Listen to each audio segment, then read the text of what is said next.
So, we're here with Stephen Garrett from the Complex in Santa Fe. Hi, Stephen. Hi, nice to meet you. Thanks for coming out of your meeting to spend a couple of minutes talking to us. As I discussed, I'm going to ask you a few questions, and you can either answer or not answer those questions in any way that you like. So, let's take polite society, throw it out the window. How old are you? I'm 40. Do you have a political orientation? I'm 41. I'm 41. Okay. Happy birthday, just now. Thank you. Democrat, left, it's kind of the center, so. Okay. How about religion or religious affiliation? You have one of those? Kind of a disgruntled young Catholic, and now basically looking at the religion of complexity, which Santa Fe is. It's actually a science, but it's also a worldview. So it's one of the things that attracted me to Santa Fe. Cool. And how about your job title or titles here in the community? So I'm a founder of the Santa Fe Complex, which is a nonprofit workspace looking at project-based work is kind of the future of how a lot of people are organizing. Kind of people tend to organize in the past around companies. We see the movement to kind of this freelance nation around projects and what are the infrastructures needed to kind of incubate projects as opposed to companies is one of the ideas of the complex. And some of the projects we're looking at is more science, technology, and art. What's at the intersection of those projects, like some of the other centers around the countries, like IBEAM and some other centers. But here is but more of an economic development play, commercial work, and facilitating project-based work. Cool. Yeah. Innovative. And I had a chance to walk through your space, and on one desk we've got a standard workspace with books behind it, and then we've got the electrical engineer and his toolkit, and then you got the urban planner, and it's pretty interesting, and then you got that really cool marble sculpture out there, and then that computer with the pages turning. Right. So yeah, I gotta say I'm impressed. Yeah. So can you talk about your relationship with the local independent community here? So I feel I'm one of the small businesses in town. I have a small company consultancy called Redfish Group. We do simulation and visualization. I came out of one of the larger independent firms called BIOS Group. We got up to about 140 people, 70 locally. And that kind of closed down, imploded, exploded during the .com, depending on your perspective.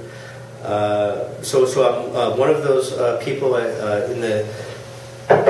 I serve on a city committee called the Business and Quality of Life, looking, what is it to diversify the economy, what is the next kind of economy, especially Santa Fe is one of the creative class cities, so what kind of economic development are we interested in to kind of diversify from the tourism and state employment base. We have the two labs, national labs nearby. So if you think of a UCLA and USC that kind of created Hollywood or some of the stuff there, what does a Sandia and Los Alamos lab afford kind of our economic development? So it's a strong scientific base, strong cultural base, and so so embracing this free agent nation or the 1099 nation. So how do you get a lot of consultants and creatives that are project based working together and innovating together? Cool. First time I've heard that cross country. Can you? All right. So this next one's fun. If the local independent community here were an animal, what animal would it be and why? Cellular slime mold.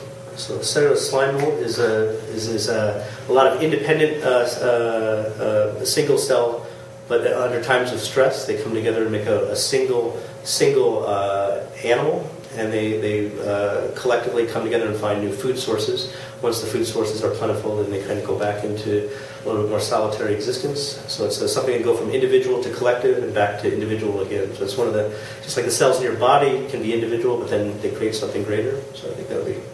Now, just to be clear, I didn't give you that question ahead of time. No, sorry. And have you heard that question recently? No, but that's my metaphor. I'm sticking with it. That's on point. I love it. Okay, next question is, can you talk about a time when the local independent community either gained or lost a business of some import and how that affected the community? Right, so currently we're going through the loss of Thornburg, one of the larger mortgage companies in the country, and with a local headquarters here, one of the larger private employers in here. We see that as kind of a potential for, it's a 140-person firm. So BIOS Group is the one that came out of in a very similar way, and we kind of went out into the woodwork and I think are now reforming. Similar now, we have that thing happening with Thornburg. So people that normally you think of economic development as recruitment of companies. In the 80s, you kind of had, let's go after the 500-person company. Now let's go after in the 90s, it was 250-person companies. But we're kind of saying going to the limit, let's go after creative individuals. So in our recruitment model, it's like, what does it make? How do you make a place attractive for the individual, and what are the services you need as a free agent? Much different than business incubation. Here's your marketing plan, here's your business plan. What do individuals need? How do you get your health care? What's it take to write a proposal? And as you're growing the young talent as well. So I think also this that we lost at Thornburg. It's a kind of a training ground for what happens if, say, the labs close, a 10,000 person employer in the region. That would be our kind of economic Katrina.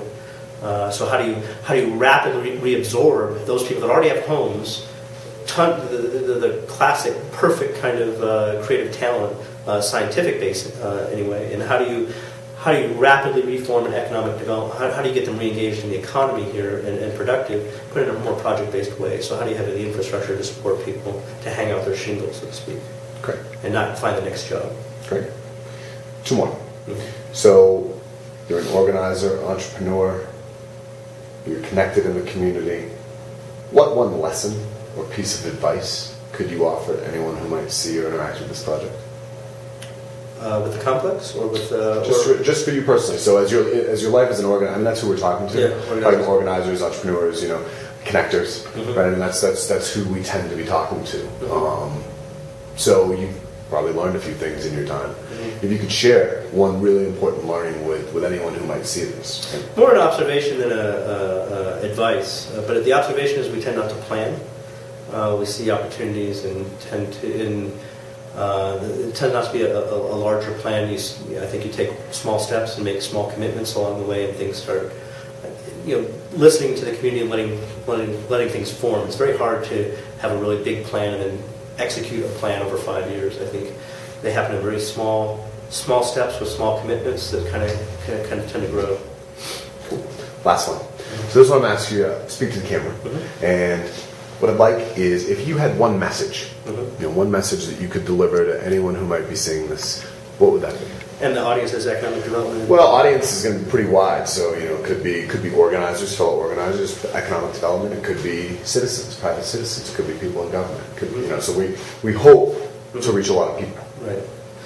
So coming from Santa Fe, I think our interest is looking at complex systems and the interaction of complex systems and how things. Hello, son. It's okay. Come through. You come through. No, I was walking on the other side.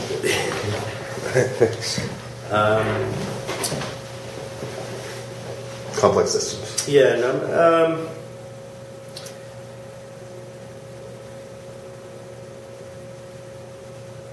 there's a lot of messages. So what is so complex systems looks at how do things structure and how do they self-organize. Traditional systems are about engineered systems. And so how do you start to approach designing systems from a more natural, self-organizing, bottom-up way? It is the way nature works, and letting those kind of processes happen and recognizing where they are forming in their community and just reinforcing them. Finding ways of giving positive feedback, of finding the weak signals in your community and amplifying them, and connecting. The best thing you can do as a manager or an economic development person is connecting the dots, being the places where the interactions are happening.